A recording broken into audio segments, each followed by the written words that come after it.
അന്ധകാരത്തിന് മാറ്റം വരുത്തുവാൻ ഇടയാക്കിയത് സുവിശേഷം. മനസ്സിലായോ? സുവിശേഷം എവിടെ ചെന്നിട്ടുണ്ടോ അവിടെയെല്ലാം ഇരുട്ട് മാറിയിട്ടുണ്ട്. രണ്ടക്ഷരം കൂട്ടി വായിക്കാൻ ഇടയാക്കിയത് സുവിശേഷം വന്നതുകൊണ്ടാ, ഇല്ലേ?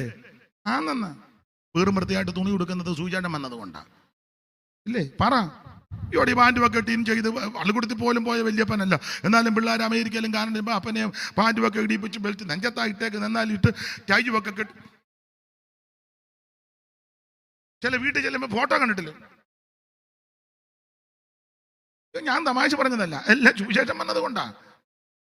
ആന്നെന്ന് പള്ളിക്കൂടത്തിൽ പോലും പോകാത്ത നമ്മുടെ ചില പഴയ അമ്മമാര് ഇരുന്ന് ഇംഗ്ലീഷാ പറഞ്ഞത്, ഗ്ലോറി. അത് ഇത് വന്നത് കൊണ്ട, സുവിശേഷം വന്നത് കൊണ്ട. അല്ല തള്ള കുത്തി ഇരുന്ന ഗ്ലോറി എന്ന് പറയുമോ?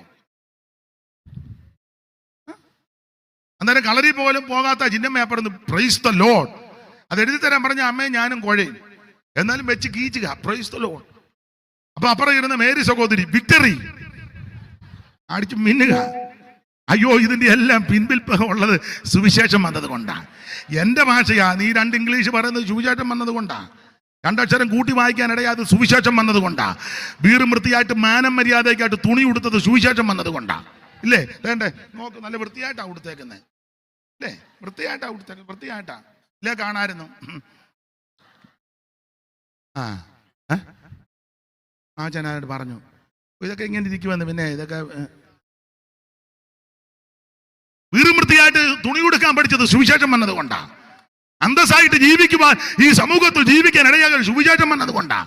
അതുകൊണ്ട് എന്നെ കേൾക്കുന്ന നിങ്ങളോട് പറയാ, സുവിശേഷത്തിന് സാക്ഷ്യം വഹിച്ചോണം. ആരോടും പറയണം. അത് സഭ നോക്കണ്ട, മുഖാന്തരം നോക്കണ്ട, സംഘടന നോക്കരുത്, കളർ നോക്കരുത്, നിറം നോക്കരുത്. എവിടെയും ആരോട് എപ്പോഴും പറയുവാൻ പറ്റുന്ന ഒന്നാണ് സുവിശേഷം. Praise the Lord, praise the Lord. സുവിശേഷം വന്നാൽ, സുവിശേഷം കേട്ടാൽ ഇരുട്ട് മാറും.